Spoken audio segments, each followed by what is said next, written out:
सो hey everyone, आप लोग का बहुत बहुत स्वागत है हमारे YouTube channel study point channel में। तो गाइज, आप लोगों के लिए एसएससी सीएचएसएल का टॉप 30 जीके जीएस का एमसीक्यू लेकर आए हैं, जो आप सभी स्टूडेंट के लिए बहुत ज्यादा इंपॉर्टेंट होने वाला है गाइज।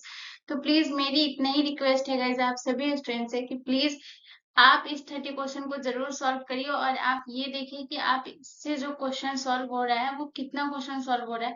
तो प्लीज अगर आपसे जितना ज्यादा होता है प्लीज आप मुझे कमेंट करके जरूर बताइएगा गाइज। और ये 30 में से ये टोटली आपकी एग्जाम बेस्ड है गाइज। आप एक बार क्वेश्चन लेवल आप देखेंगे गाइज, तो ये टोटली आपकी एग्जाम बेस्ड है गाइज। इसलिए प्लीज गाइज इस क्वेश्चन को पूरा एंड तक जरूर देखिएगा, इस वीडियो को, एंड क्वेश्चन जरूर सॉल्व करिएगा। ये मेरी रिक्वेस्ट है गाइज आप सभी स्टूडेंट से। तो चलिए बिना देर के स्टार्ट करते हैं। तो हमारा पहला क्वेश्चन है, क्वेश्चन नंबर 1 कह रहा है कि जंतुओं में होने वाली जो है फुट एंड माउथ रोग किसके कारण उत्पन्न होती है। तो बताइए कि फुट एंड माउथ रोग एक रोग होता है जो बेसिकली वो जंतु में हुआ होती है ये रोग। तो बताइए कि ये किसके कारण उत्पन्न होती है। तो ऑप्शन ए जीवाणु के कारण, ऑप्शन बी कवक के कारण, ऑप्शन सी प्रोटोजोआ के कारण, या ऑप्शन डी विषाणु के कारण। सो गाइस, इसका जो करेक्ट आंसर होगा वो होगा option number D is the correct answer. विषाणु के कारण जो है वो जंतु में फुट एंड माउथ रोग उत्पन्न होता है। और अगर जंतु की बात करें तो ये अधिकतर आपको देखने को मिलेंगे, जैसे गाय है, भैंस है, हिरन है, इस टाइप के जितने भी हैं जंतु उसमें आपको देखने को मिलेंगे। बेसिकली अगर एक पॉइंट में कहा जाए तो जितने भी फूड पैर वाले होते हैं उसमें ये फैलता है। ये एक वायरस है गाइस, जो फूड एंड माउथ रोग जो होता है वो सिर्फ जंतु में होता है, ये ध्यान रखिएगा। चलिए नेक्स्ट क्वेश्चन की तरफ। अगला क्वेश्चन हमारा क्वेश्चन नंबर 2 है गाइस। क्वेश्चन नंबर 2 कह रहा है कि प्रकृति में पानी का सबसे शुद्ध रूप जो है वो निम्नलिखित में कौन है। तो बताइए कि जो प्रकृति का सबसे शुद्ध रूप पानी वाला, तो ऑप्शन ए वर्षा का जल, ऑप्शन बी झील का जल, ऑप्शन सी नदी का जल, या ऑप्शन डी समुद्र का जल। तो गाइस, पानी का सबसे जो शुद्ध रूप होता है वो वर्षा का जल। वर्षा का जल बहुत ज्यादा शुद्ध होता है गाइस। तो बहुत लोग जो है वर्षा का पानी स्टोर भी करते हैं और उसको पीते हैं, मतलब जब बारिश होता है तो ऐसा बहुत लोग करते हैं। तो क्योंकि ये बहुत ज्यादा शुद्ध होता है गाइस वर्षा का जल। और एक पॉइंट इसमें ये भी नोट करिएगा गाइस कि जो वर्षा का जल होता है ये एक अम्लीय जल है। ठीक है, तो यहाँ पे मैं अम्लीय लिख देती हूँ कि वर्षा का जल एक अम्लीय जल है, क्योंकि जरूरी नहीं आपसे क्वेश्चन ये भी पूछे, जरूरी ये भी है कि आपसे ये पूछ सकता है कि जो वर्षा का जल है वो अम्लीय है या क्षारीय है या उदासीन है, तो ये भी आपको पता होना चाहिए। तो वर्षा का जल एक अम्लीय जल है, जो कि इसका पीएच मान है 5.6। ठीक है, ये भी ध्यान रखिएगा कि इसका पीएच मान है 5.6। जो 7 से नीचे होता है वो अम्लीय होता है, जो 7 से ऊपर होता है वो हमारा क्षारीय होता है, और जो 7 होता है जिसका पीएच मान वो हमारा उदासीन होता है। इतना नोट कर लीजिएगा। चलिए नेक्स्ट क्वेश्चन की तरफ। अगला क्वेश्चन हमारा क्वेश्चन नंबर 3 है गाइस। क्वेश्चन नंबर 3 हमसे कह रहा है कि निम्नलिखित में से कौन सी धातु है जो सबसे अधिक मुलायम धातु होती है। तो बताइए, ये बहुत ज्यादा बहुत वीवीआई क्वेश्चन है, बहुत लोग इसमें कंफ्यूज भी हो जाते हैं। तो बताइए कि सबसे अधिक मुलायम धातु कौन सी है। तो ऑप्शन ए तांबा, option B aluminium, option C सोना, या ऑप्शन डी। सो गाइस, इसका जो करेक्ट आंसर होगा वो होगा option number C is the correct answer. सोना जो है वो हमारी सबसे अधिक, निम्नलिखित में जितनी भी ये सबसे अधिक, इसमें जो है सोना सबसे अधिक मुलायम धातु है। ठीक है, चलिए नेक्स्ट क्वेश्चन की तरफ। अगला क्वेश्चन हमारा क्वेश्चन नंबर 4 है गाइस। क्वेश्चन नंबर 4 कह रहा है कि ऑस्कर पुरस्कार जो है वो किस क्षेत्र में श्रेष्ठ प्रदर्शन के लिए दिए जाते हैं। ठीक है, तो ऑस्कर पुरस्कार बहुत लोग हैं जो जानते भी होंगे गाइस। तो किस क्षेत्र में दिए जाते हैं। तो option A film, option B खेल, ऑप्शन सी समाचार सेवा, या ऑप्शन डी पत्रकारिता। सो गाइस, ये फिल्म क्षेत्र में जो है वो श्रेष्ठ प्रदर्शन के लिए ऑस्कर पुरस्कार दिया जाता है। तो ऑप्शन नंबर ए जो है वो हमारा करेक्ट हो जाएगा। और ऑस्कर पुरस्कार की जो शुरुआत अगर आपसे पूछे तो ये भी नोट कर लीजिएगा कि ये 1935 से स्टार्ट हुआ था ये पुरस्कार देना। ठीक है, तो ये भी ध्यान रखिएगा। चलिए नेक्स्ट क्वेश्चन की तरफ। अगला क्वेश्चन हमारा क्वेश्चन नंबर 5 है गाइस। क्वेश्चन नंबर 5 कह रहा है कि फूल गोभी के पौधों का उपयोगी भाग जो है वो कौन सा है। तो फूल गोभी तो हम सभी खाते हैं, तो बताइए कि इसका उपयोगी भाग कौन सा है। तो ऑप्शन ए जड़, ऑप्शन बी तना, ऑप्शन सी ताजा पुष्प समूह, या ऑप्शन डी इनमें से कोई नहीं। सो गाइस, इसका जो करेक्ट आंसर होगा वो होगा option number C is the correct answer, ताजा पुष्प समूह। क्योंकि जो हमारा जो फूल गोभी होता है वो इधर से इधर इसमें झाड़ियां होती हैं, ठीक है, पत्ते होते हैं, और बीच में जो है वो हमारा फल होता है। इसीलिए इसे ताजा पुष्प समूह जो है ये उपयोगी भाग होता है फूल गोभी का। ठीक है, चलिए नेक्स्ट क्वेश्चन की तरफ। अगला क्वेश्चन हमारा क्वेश्चन नंबर 6 है गाइस। क्वेश्चन नंबर 6 कह रहा है कि किस विटामिन को एंटी इन्फेक्शन विटामिन भी कहते हैं, और ये भी बहुत ज्यादा इंपॉर्टेंट क्वेश्चन है। तो बताइए किस विटामिन को एंटी इन्फेक्शन विटामिन भी कहते हैं। तो option A vitamin A, option B vitamin D, option C vitamin B, या option D vitamin C. So guys इसका जो करेक्ट आंसर होगा वो होगा option number C is the, option number D is the correct answer. Vitamin C जो है वो हमारा एंटी इन्फेक्शन विटामिन भी इसे कहते हैं, विटामिन सी को। और अगर बात करेंगे गाइस विटामिन सी का रासायनिक नाम ध्यान रखिएगा, तो विटामिन सी का रासायनिक नाम होता है एस्कॉर्बिक एसिड। अगर वही बात करें विटामिन ए की गाइस, तो विटामिन ए का नाम होता है रासायनिक नाम रेटिनॉल। और अगर बात करें विटामिन डी का गाइस, तो इसका होता है कैल्सिफेरॉल, और विटामिन बी का जो है वो हमारा थायमीन है। तो रासायनिक नाम याद करिएगा और नोट भी कर लीजिएगा। चलिए नेक्स्ट क्वेश्चन की तरफ। अगला क्वेश्चन हमारा क्वेश्चन नंबर 7 है गाइस। क्वेश्चन नंबर 7 कह रहा है कि सरकार की किस नीति का एक बजट जो है वो एक पत्र लेख है, ठीक है। तो बताइए कि किस नीति का बजट जो है सिर्फ एक पत्र लेख है। तो ऑप्शन ए वाणिज्य नीति का, ऑप्शन बी राजकोषीय नीति का, ऑप्शन सी मौद्रिक नीति का, या ऑप्शन डी मुद्रा बचत नीति का। सो गाइस इसका जो करेक्ट आंसर होगा वो होगा option number B is the correct answer. Budget जो है वो राजकोषीय नीति का एक बजट पत्र लेख है, वो है राजकोषीय नीति। तो ऑप्शन नंबर जो बी है वो हमारा करेक्ट आंसर हो जाएगा, ठीक है। चलिए नेक्स्ट क्वेश्चन की तरफ। अगला क्वेश्चन हमारा क्वेश्चन नंबर 8 है गाइस। क्वेश्चन नंबर 8 कह रहा है कि निम्नलिखित में से किस वंश ने विजयनगर साम्राज्य की जो है वो स्थापना की थी। तो बताइए विजयनगर साम्राज्य की स्थापना किसने की। तो ऑप्शन ए सोम वंश, ऑप्शन बी तुलु वंश, ऑप्शन सी नागम वंश, या ऑप्शन डी संगम वंश। सो गाइस इसका जो करेक्ट आंसर होगा वो होगा option number D is the correct answer. Vijayanagar साम्राज्य की जो स्थापना है वो संगम वंश के द्वारा की गई थी, और इन्हीं संगम वंश के दो भाई जो थे हरियर और बुक्का राय, ठीक है, हरियर राय और बुक्का राय मिलकर जो है वो संगम वंश की स्थापना की थी। और इनका जो स्थापना इन दोनों ने मिलकर की थी वो कब की थी। तो 1336 ईस्वी में इन दोनों ने मिलकर स्थापना की थी। तो ये भी याद रखिएगा, इन दोनों के नाम भी याद रखिएगा, हरियर राय और बुक्का राय मिलकर संगम वंश के जो थे उन्होंने ही विजयनगर साम्राज्य की स्थापना की, ठीक है। चलिए नेक्स्ट क्वेश्चन की तरफ। अगला क्वेश्चन हमारा क्वेश्चन नंबर 9 है गाइस। क्वेश्चन नंबर 9 कह रहा है कि हाइड्रोजन को जलाने पर निम्न में से क्या प्रभाव पड़ेगा, और ये बहुत ज्यादा इंपॉर्टेंट क्वेश्चन है गाइस, बहुत ज्यादा वीवीआई क्वेश्चन है। तो बताइए कि हाइड्रोजन को जलाने पर कौन सा प्रभाव पड़ेगा। तो ऑप्शन ए मिट्टी, ऑप्शन बी पानी, ऑप्शन सी ऑक्सीजन, या ऑप्शन डी राख। सो गाइज इसका जो करेक्ट आंसर होगा वो होगा option number B is the correct answer. Hydrogen को जलाने पर जो है वो वाष्प बनेंगे, ये मीन्स पानी बनेंगे, ठीक है। तो ध्यान रखिएगा, ये बहुत ज्यादा इंपॉर्टेंट क्वेश्चन है कि हाइड्रोजन को जलाएंगे तो उसमें पानी वो बनेगा, ठीक है। चलिए नेक्स्ट क्वेश्चन की तरफ। अगला क्वेश्चन हमारा क्वेश्चन नंबर 10 है गाइस। क्वेश्चन नंबर 10 हमसे कह रहा है कि निम्नलिखित में से कोशिका का नियंत्रक केंद्र जो है वो कौन सा है। बताइए कोशिका का नियंत्रक केंद्र कौन सा है। तो option A plasma, option B केंद्रक, ऑप्शन सी क्रोमोसोम, या option D lysosome. So guys इसका जो करेक्ट आंसर होगा वो होगा option number B is the correct answer, केंद्रक, ठीक है। क्योंकि जो है ये जितनी भी केंद्रक में जो है कोशिका में होने वाली जितनी भी गतिविधियां होती है गाइस उसको जो है नियंत्रित करता है, इसीलिए इन्हें जो है कोशिकाओं का नियंत्रण केंद्र कहा जाता है, केंद्रक को, ठीक है। तो ये प्रत्येक गतिविधियों को नियंत्रित करता है, इसी वजह से इसे केंद्रक कहते हैं, कोशिका को। तो ठीक है, केंद्रक को। तो चलिए नेक्स्ट क्वेश्चन की तरफ। अगला क्वेश्चन हमारा क्वेश्चन नंबर 11 है गाइस। क्वेश्चन नंबर 11 कह रहा है कि मोहनजोदड़ो के विशाल स्नानागार का जो आकार था वो कैसा था। तो गाइस सबसे पहले तो आपको यहाँ पे ये बता दी कि जो सबसे बड़ा स्नानागार मिला था वो हमारा मोहनजोदड़ो में मिला था, और सबसे बड़ा जो अन्नागार मिला था वो हमारा हड़प्पा में मिला था। तो ये दो क्वेश्चन को आप ध्यान में रखिएगा। आपसे ये पूछ रहा है कि मोहनजोदड़ो में जो सबसे विशाल स्नानागार मिला था वो किस आकार का था। तो ऑप्शन ए अंडाकार, ऑप्शन बी गोलाकार, ऑप्शन सी आयताकार, या ऑप्शन डी चौकोर। तो गाइज मोहनजोदड़ो में जो विशाल स्नानागार मिला था वो आयताकार मिला था, ठीक है। तो आयताकार जो है विशाल स्नानागार मिला था मोहनजोदड़ो में, ठीक है। चलिए नेक्स्ट क्वेश्चन की तरफ। अगला क्वेश्चन हमारा क्वेश्चन नंबर 12 है गाइस। क्वेश्चन नंबर 12 कह रहा है कि निम्नलिखित में से किस राज्य में विधान परिषद नहीं है। और ये भी बहुत ज्यादा इंपॉर्टेंट क्वेश्चन है, तो इसमें बहुत लोगों को पता होगा कि किस राज्य में जो है वो विधान परिषद नहीं है और किस राज्य में विधान परिषद है। तो बताइए किस राज्य में आपसे क्वेश्चन ये पूछ रहा है कि विधान परिषद नहीं है, ठीक है। तो option A Uttar Pradesh, option B Maharashtra, option C Uttar Pradesh, या option D Karnataka. So guys इसका जो करेक्ट आंसर होगा वो होगा option number A is the correct answer. Rajasthan में जो है वो हमारा विधान परिषद नहीं है। और अगर बात करें कि कहाँ कहाँ विधान परिषद है, तो टोटल 7 राज्यों में जो है जो कि हमारा विधान परिषद है, नोट कर लीजिएगा।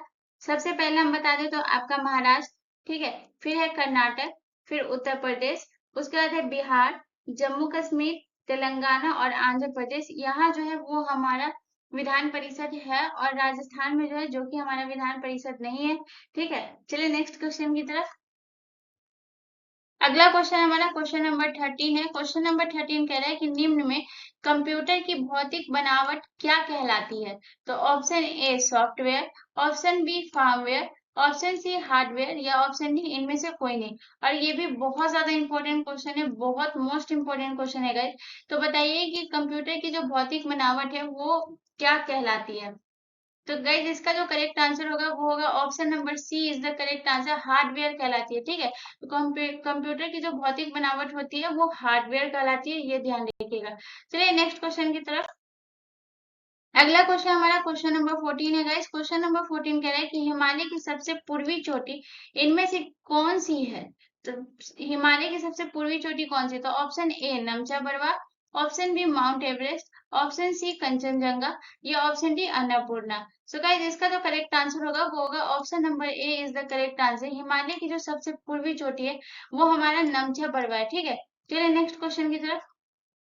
अगला क्वेश्चन हमारा क्वेश्चन नंबर 15 है गाइस। क्वेश्चन नंबर 15 कह रहा है कि दुलहस्ती जल विद्युत परियोजना जो है वो किस राज्य में स्थित है? और ये भी एसएससी का प्रीवियस ईयर क्वेश्चन है गाइस।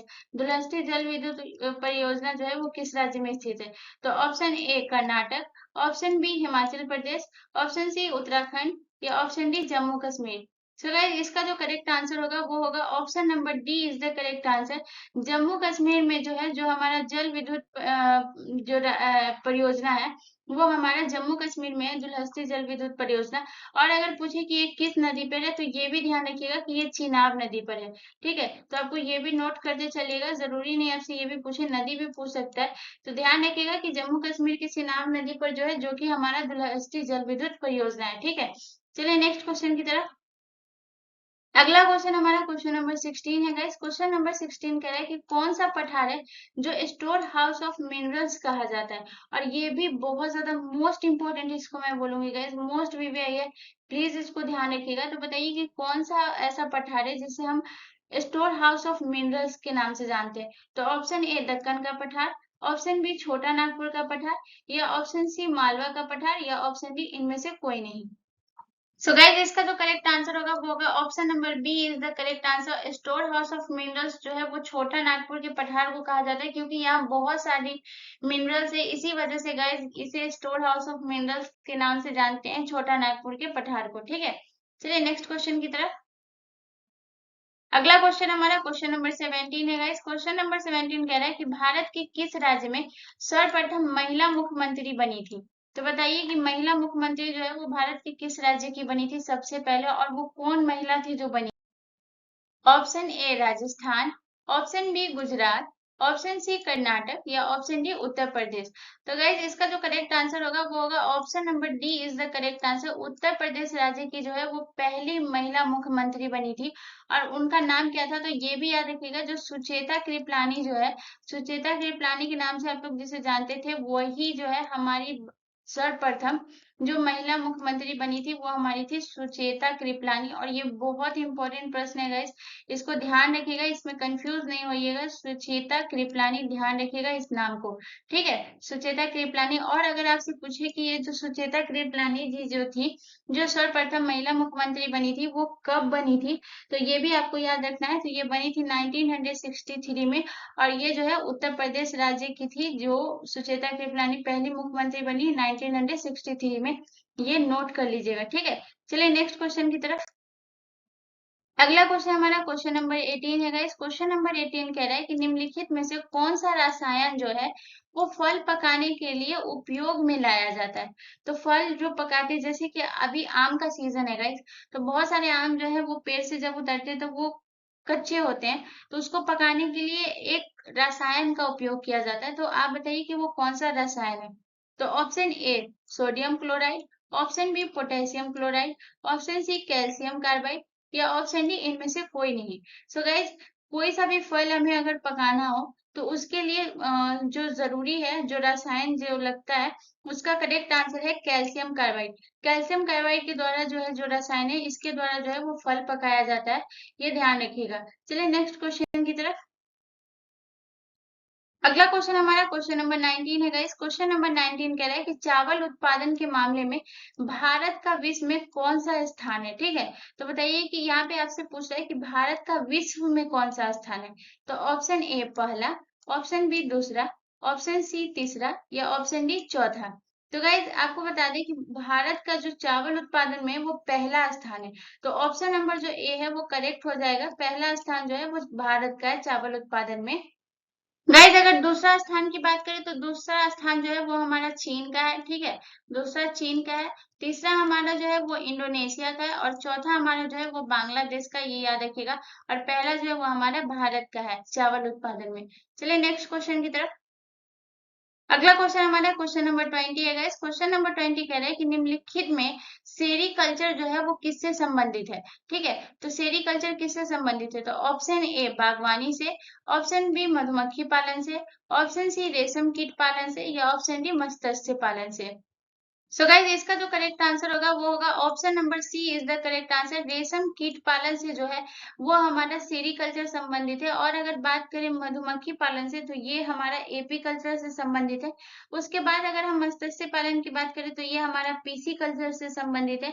और अगर हम बागवानी की बात करें तो ये हमारा हॉर्टिकल्चर से संबंधित है। तो इस सबको नोट करते जाइएगा। मैं एक बार दोबारा रिपीट कर दे रही हूँ, क्योंकि जो सेरीकल्चर है वो हमारा रेशम कीट से पालन से संबंधित है। तो हमारा ऑप्शन जो है वो सी करेक्ट हो गया। अगर बात करें मधुमक्खी पालन की, अगर बात करते तो एपी कल्चर अगर रहता तो ये हमारा मधुमक्खी पालन से संबंधित हो जाता। और अगर हमारा पीसी कल्चर वहां पे रहता सेरीकल्चर की जगह पे, अगर आपसे पीसी कल्चर पूछ दे तो ध्यान रखिएगा उसे मत्स्य पालन इसका करेक्ट आंसर हो जाता। और अगर आपसे हॉर्टिकल्चर पूछ देता तो वो हमारा इसका करेक्ट आंसर बागवानी हो जाता। ठीक है, चलिए नेक्स्ट क्वेश्चन की तरफ। अगला क्वेश्चन हमारा क्वेश्चन नंबर 21 है। इस क्वेश्चन नंबर 21 कह रहा है कि केंद्रीय जांच ब्यूरो की जो स्थापना है वो कब हुई थी। तो ऑप्शन ए 1984 में, ऑप्शन बी 1963 में, ऑप्शन सी 1982 में, या ऑप्शन डी 1974 में। सो गाइस इसका जो करेक्ट आंसर होगा वो होगा option number B is the correct answer. केंद्रीय जांच ब्यूरो की जो स्थापना हुई थी वो 1963 में हुई थी। तो ऑप्शन नंबर जो बी है वो हमारा करेक्ट आंसर हो जाएगा। चलिए नेक्स्ट क्वेश्चन की तरफ। अगला क्वेश्चन हमारा क्वेश्चन नंबर 22 है। इस क्वेश्चन नंबर 22 कह रहा है कि गंगा के मैदान का विस्तार जो है वो किस नदी से लेकर किस नदी तक है। और ये भी बहुत ज्यादा इंपॉर्टेंट प्रश्न है गाइस। बताइए तो गंगा की नदी यानी गंगा के मैदान का जो विस्तार है वो किस नदी से किस नदी तक है। इसमें बहुत लोग कंफ्यूज भी होते हैं, तो चलिए मैं बताती हूँ कि किस नदी से किस नदी तक है। तो ऑप्शन ए सतलज नदी और काली, ऑप्शन बी घग्गर और ब्रह्मपुत्र, ऑप्शन सी घग्गर और तीस्ता, या ऑप्शन डी इनमें से कोई नहीं। तो गाइस गंगा के मैदान का जो विस्तार है वो घग्गर नदी से लेकर तीस्ता नदी तक इसका विस्तार है गंगा के मैदान का। तो यानी कि जो ऑप्शन नंबर सी है वो हमारा करेक्ट आंसर हो जाएगा, घग्गर और तीस्ता नदी। ठीक है, गंगा के मैदान का जो विस्तार है। चलिए नेक्स्ट क्वेश्चन की तरफ। अगला क्वेश्चन हमारा क्वेश्चन नंबर 23 है गाइस। क्वेश्चन नंबर 23 कह रहा है कि निम्नलिखित में कलिंग का युद्ध जो है वो किस वर्ष हुआ था। ठीक है, तो कलिंग का युद्ध किस वर्ष हुआ था बताइए। तो ऑप्शन ए 1000 ईसा पूर्व, ऑप्शन बी 604 ईसा पूर्व, या ऑप्शन सी 731 ईसा पूर्व, या ऑप्शन डी 261 ईसा पूर्व। तो एक चीज मैं बता दूं कि जो कलिंग की लड़ाई है ये भारतीय इतिहास में अब तक की लड़ी गई सबसे घातक जो लड़ाई थी वो कलिंग का युद्ध था गाइस। ठीक है, तो बताइए कि ये किस वर्ष हुआ था। तो इसका जो करेक्ट आंसर होगा वो होगा option number D is the correct answer. 261 ईसा पूर्व जो है ये कलिंग का युद्ध हुआ था। और ये किसके बीच, तो मौर्य साम्राज्य और कलिंग राज्य के जो बीच में ये युद्ध लड़ा गया था। मौर्य साम्राज्य और कलिंग राज्य के बीच में 261 ईसा पूर्व। और ये अब तक की सबसे घातक जो है ये लड़ाई जो मानी जाती है उसमें से एक मानी जाती है ये कलिंग का युद्ध। ठीक है, और ये 261 ईसा पूर्व हुआ है, ये भी ध्यान रखिएगा। चलिए नेक्स्ट क्वेश्चन की तरफ। अगला क्वेश्चन हमारा क्वेश्चन नंबर 24 है गाइस। क्वेश्चन नंबर 24 कह रहा है कि खजुराहो का स्मारक जो समूह है वो किस राजवंश से संबंधित है। तो बताइए कि खजुराहो का जो स्मारक है वो किस राजवंश से संबंधित है। तो option A Chandel, option B Mughal, option C शोक, या option D Maurya. So guys इसका जो करेक्ट आंसर होगा वो होगा option number A is the correct answer. जो चंदेल राजवंश से संबंधित है खजुराहो का स्मारक, तो ऑप्शन नंबर ए जो है वो हमारा करेक्ट आंसर हो जाएगा। ठीक है, चलिए नेक्स्ट क्वेश्चन की तरफ। अगला क्वेश्चन हमारा क्वेश्चन नंबर 25 है गाइस। क्वेश्चन नंबर 25 कह रहा है कि इनमें से किस राज्य की फोल्क डांस यानी कि जो लोक नृत्य है, कला शैली जो तमाशा है, ठीक है, तमाशा किस किस राज्य की लोक नृत्य कला शैली है? ठीक है, तो option A Gujarat, option B Maharashtra, option C Rajasthan या option D Punjab. So guys इसका जो करेक्ट आंसर होगा वो होगा option number B is the correct answer. Tamasha लोक नृत्य जो है वो महाराष्ट्र राज्य से संबंधित है, तो ऑप्शन बी जो है वो हमारा करेक्ट आंसर हो जाएगा। चलिए नेक्स्ट क्वेश्चन की तरफ। अगला क्वेश्चन हमारा क्वेश्चन नंबर 26 है गाइस। क्वेश्चन नंबर 26 कह रहा है कि निम्नलिखित में से कौन सा जो है वो टमाटर के लाल रंग के लिए उत्तरदायी है? तो टमाटर आप सभी के घर में आता होगा गाइस, तो वो हमेशा रेड रहता है। तो बताइए कि उसका जो लाल रंग है वो किस कारण है? तो option A carotene, option B lycopene, option C anthocyanin या ऑप्शन डी इनमें से कोई नहीं। सो गाइज इसका जो करेक्ट आंसर होगा वो होगा option number B is the correct answer. टमाटर का जो लाल रंग होता है वो लाइकोपिन के कारण जो है वो टमाटर का रंग लाल होता है, लेकिन ये जो है इसके अंदर जो खट्टा होता है वो किसके कारण होता है? तो ये भी याद रखिएगा, ऑक्जेलिक एसिड के कारण जो है इसमें खट्टापन पाए जाते हैं टमाटर में, और लाल जो है वो लाइकोपिन के कारण और खट्टा ऑक्जेलिक एसिड के कारण पाए जाते हैं। ये दोनों नोट कर लीजिएगा। चलिए नेक्स्ट क्वेश्चन की तरफ। अगला क्वेश्चन हमारा क्वेश्चन नंबर 27 है गाइस। क्वेश्चन नंबर 27 कह रहा है कि पानीपत की लड़ाई जो पहली लड़ाई है वो इब्राहिम लोदी और डैश के बीच लड़ी गई थी। ठीक है, तो यानी कि इब्राहिम लोदी और किसके बीच लड़ी गई थी? तो सबसे पहले बता दें कि पानीपत की जो लड़ाई है वो 1526 ईस्वी में लड़ी गई थी, और ये किसके बीच लड़ी गई थी? तो option A Jahangir, option B Babur, option C Humayun Akbar या option D Humayun. So guys इसका जो करेक्ट आंसर होगा वो होगा option number B is the correct answer. Panipat की जो पहली लड़ाई है वो इब्राहिम लोदी के बीच और बाबर के बीच लड़ी गई थी, जो कि 1526 में लड़ी गई थी, और यहीं से इसका जो है स्थापना हो जाता है गाइस। मुगल काल का जो स्थापना होता है इसी लड़ाई के बाद हो जाता है, पानीपत की पहली लड़ाई के बाद। और यह बाबर और इब्राहिम लोदी के बीच हुई थी, जिसमें जो इब्राहिम लोदी है वो युद्ध में मरने वाला पहला इकलौता जो है वो दिल्ली सल्तनत का ये रहता है, जिसकी जो बाबर इसे हराता है 1526 ईस्वी में। ठीक है, और उसके बाद मुगल काल का स्थापना करता है, जिसके बाद बाबर, हुमायूं और अकबर, ऐसे करके इनका चलता है मुगल काल। ठीक है, और जो इब्राहिम लोदी है वो दिल्ली सल्तनत के थे, ये भी ध्यान रखिएगा, लोदी वंश से। चलिए नेक्स्ट क्वेश्चन की तरफ। अगला क्वेश्चन हमारा क्वेश्चन नंबर 28 है गाइस। क्वेश्चन नंबर 28 कह रहा है कि निम्नलिखित में जैन धर्म के 23वें तीर्थकर जो थे वो कौन थे? तो option A Dharmanath, option B Vimalnath, option C Shantinath या option D Parshvanath. So guys इसका जो करेक्ट आंसर होगा वो होगा option number D is the correct answer. Parshvanath जो थे वो जैन धर्म के 23वें तीर्थकर थे। चलिए नेक्स्ट क्वेश्चन की तरफ। अगला क्वेश्चन हमारा क्वेश्चन नंबर 29 है गाइस। क्वेश्चन नंबर 29 कह रहा है कि निम्नलिखित में गोदान जो है वो किसकी रचना है? तो बताइए गोदान किसकी रचना है? तो ऑप्शन ए कालिदास की, ऑप्शन बी भवभूति की, ऑप्शन सी प्रेमचंद की या ऑप्शन डी इनमें से कोई नहीं। तो गाइस गोदान जो है वो प्रेमचंद की रचना है, तो ऑप्शन नंबर जो सी है वो हमारा करेक्ट आंसर हो जाएगा, प्रेमचंद। ठीक है, चलिए नेक्स्ट क्वेश्चन की तरफ। और ये हमारा गाइस सबसे आखिरी प्रश्न है, आज का आखिरी प्रश्न है। अगर आप लोगों को ये सेशन पसंद आया तो प्लीज गाइस प्लीज प्लीज मेरे चैनल को जरूर सब्सक्राइब कर लीजिएगा एंड बेल आइकन पर जरूर क्लिक कर लीजिएगा ऐसी इंफॉर्मेटिव वीडियो के लिए और जीके जीएस की वीडियो के लिए। तो प्लीज गाइस अगर आपको किसी भी चीज का चाहिए हो, चाहे वो एसएससी सीएचएसएल हो, एमटीएस हो, जीडी हो, आपको किसी भी चीज का प्रीवियस ईयर क्वेश्चन चाहिए हो, तो आप मुझे कमेंट करके जरूर बताइएगा, मैं जरूर लेकर आऊंगी। या फिर आपको ज्योग्राफी हिस्ट्री से रिलेटेड अगर चाहिए तो मुझे कमेंट करके जरूर बताइएगा, मैं आपके कमेंट का बेसब्री से इंतजार करूंगी गाइस। तो प्लीज आप मुझे जरूर कमेंट करिएगा और प्लीज ये जरूर बताइएगा कि आपको वीडियो कैसा लगा। तो चलिए आखिरी प्रश्न है हमारा कि विटामिन सब जो है वो किस वैज्ञानिक ने दिया था? तो बताइए ऑप्शन ए वॉटसन ने, ऑप्शन बी सी फंक ने या ऑप्शन सी न्यूटन ने या ऑप्शन डी मेडलीव ने। सो गाइज इसका करेक्ट आंसर होगा option number B is the correct answer होगा। सी फंक जो है वो विटामिन सब जो है वो सी फंक वैज्ञानिक ने दिया था, ये ध्यान रखिएगा। तो होपफुली गाइज आप लोगों को ये पसंद आएगा। प्लीज गाइज कमेंट करके जरूर बताइएगा आपको कैसा लगा। मिलते हैं नेक्स्ट वीडियो में गाइज, धन्यवाद।